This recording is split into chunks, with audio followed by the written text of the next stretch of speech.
Latin America is a region of breathtaking beauty, rich culture, and vibrant communities. Yet, despite its undeniable progress over the past few decades, poverty remains a persistent and troubling reality for millions of its people.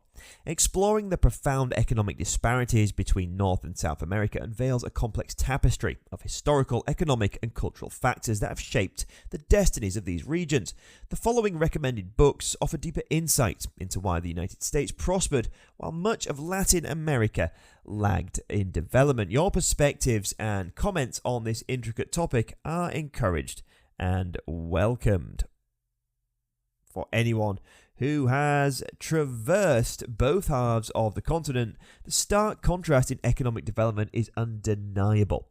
Crossing from El Paso, Texas, into Ciudad Juarez, Mexico, or from the glamorous Ipanema Beach in Rio de Janeiro up to the favelas underscores the deep-seated divide.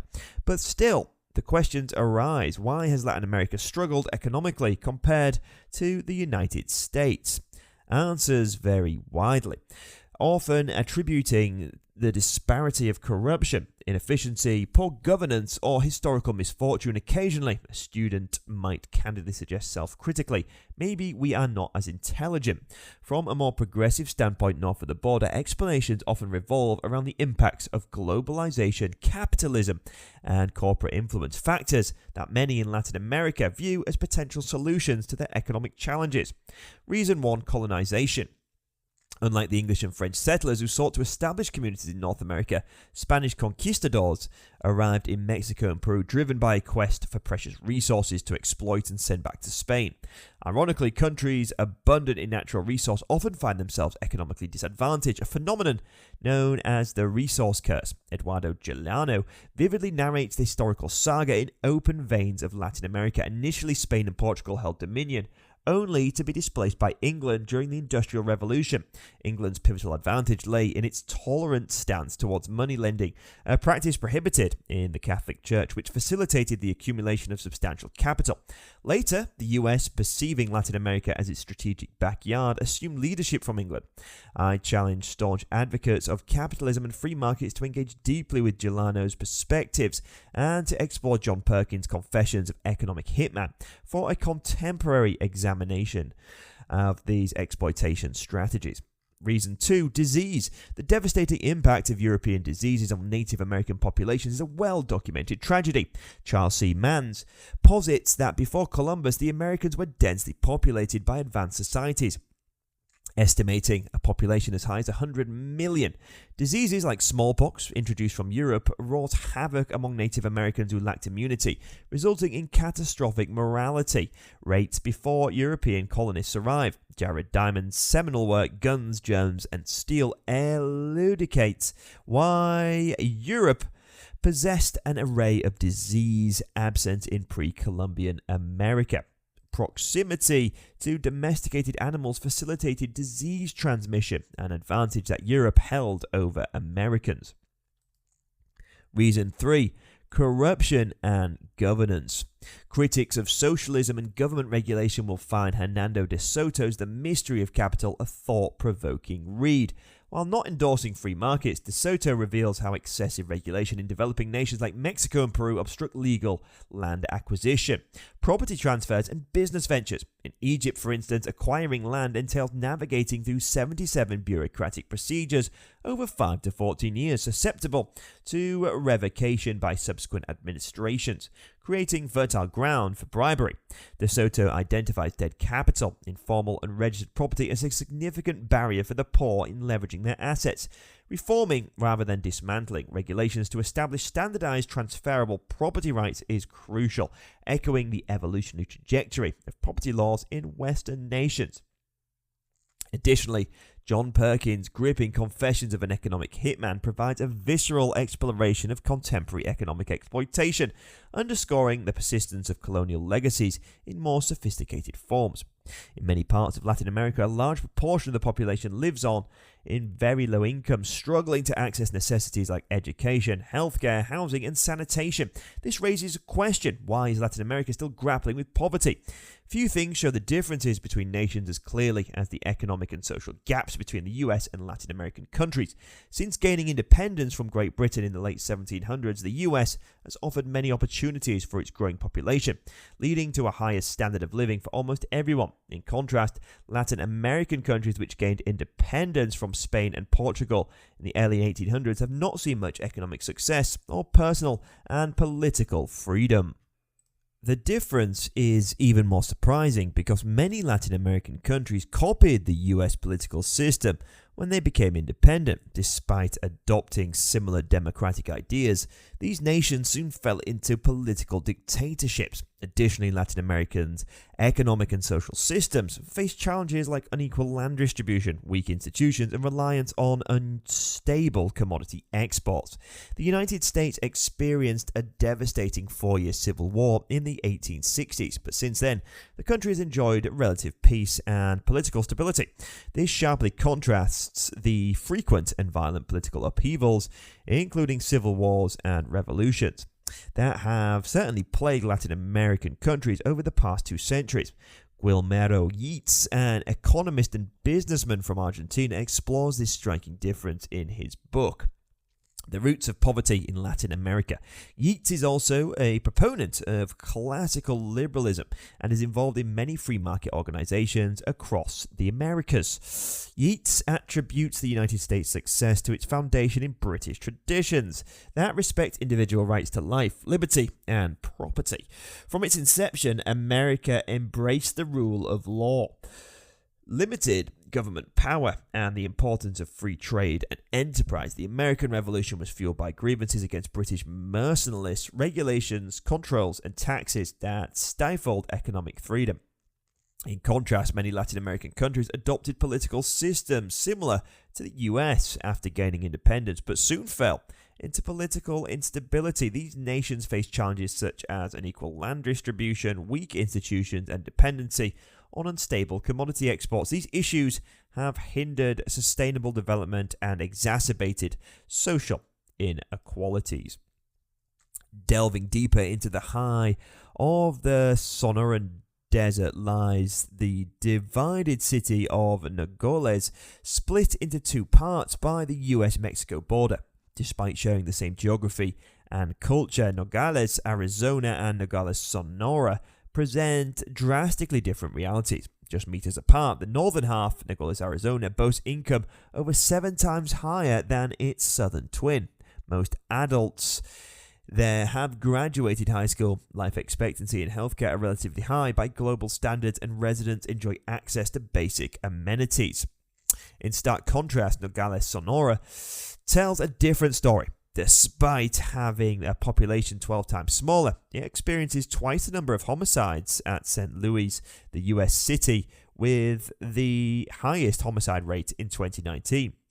The disparity is a microcosm of a much larger issue. Latin American countries are significantly poorer than their northern counterparts. However, this was not always the case. For most of history, Latin America was the most valuable and sought after real estate in the hemisphere. Indigenous peoples and early European colonizers coveted the region. Northern America was sparsely populated by largely nomadic tribes with huge and complex native civilians and civilizations residing closer to the tropics. Even in more recent times, countries like Argentina, Mexico, Brazil, and Venezuela were expected to become global powers during the 19th and 20th centuries. For instance, Venezuela experienced an unprecedented economic boom in the 50s. In just 30 years, it became the 3rd richest country in terms of income per person due to its vast petroleum reserves, the largest in the world. Venezuela's situation is not unique though. Most Latin American countries have failed to live up to their economic potential since gaining independence. Despite having geographical advantages, Latin America has struggled economically compared to North America. The question arises, why is Nogales, Arizona so much better off than Sonora? Why is North America richer than Latin America? The root of the disparity can be traced back to the colonization practices of Spain. When the Spanish arrived in the New World in the 15th century, they imposed a command economy and authoritarian political system. Spanish colonizers exploited trade monopolies in agriculture, mining, and commerce. Corrupt imperial governors and privileged aristocracy exercised absolute power over indigenous populations. The Spanish colonial strategy involved exploiting advanced indigenous societies with established social hierarchies. Conquistadors placed themselves atop these hierarchies, modifying existing systems to exploit for their gain. For instance, Hernán Cortés conquered the Aztec Empire by capturing its leader Montezuma and using him for gain to access the empire's treasures. In regions like modern-day Peru and Bolivia, the Spanish took exploitation to another level. The discovery of a mountain of silver in Potosi led to forced labor of millions of indigenous people under the meter system, where 1 in every 7 males were compelled to work in the mines. The wealth generated from these mines did not benefit the indigenous population, but enriched the Spanish crown and the conquistadors. While Spain was built its empire, England, recovering from a civil war, had limited means to colonize the New World. However, by defeating the Spanish Navy in 1588, England gained a foothold and established its first settlements in Americas. Unlike the Spanish, English colonization was far more focused on establishing new communities and economic opportunities rather than exploiting existing populations. In conclusion, the historical colonization practices of Spain and England set the stage for the economic disparities that we see today between Latin America and North America. The legacy of Spanish exploitation and authoritarianism continues to hinder Latin America's economic potential, while the English emphasis on individual rights and economic freedom laid the foundation for prosperity seen in North America. By this juncture, Spain had dominion over the most lucrative regions, rich with substantial native populations. Therefore, the English colonization of North America ensued as it was left with the remaining territories. The initial English settlement, Jamestown, proved calamitous. They sought to employ the Spanish model of subduing the inhabitants to harness labor. However, akin to Buenos Aires, the native population was sparse, decentralized, and, of course, unwilling to engage in trade or subjugation. After numerous unsuccessful attempts, it became evident that the Spanish approach was unsuitable for North America. However, an alternate strategy emerged. If exploitation of native labor was unattainable, perhaps colonist labor could be coerced. Consequently, the Virginia Company implemented severe policies to compel the colony into labor. Yet the vast expanse of the New World allowed colonists to depart and attempt survival independently, or increasingly appealing to integrate with indigenous tribes due to the dismal conditions in Jamestown. Ultimately, this approach also floundered. Thus, the final recourse was to incentivize colonists to invest and labor of their own volition.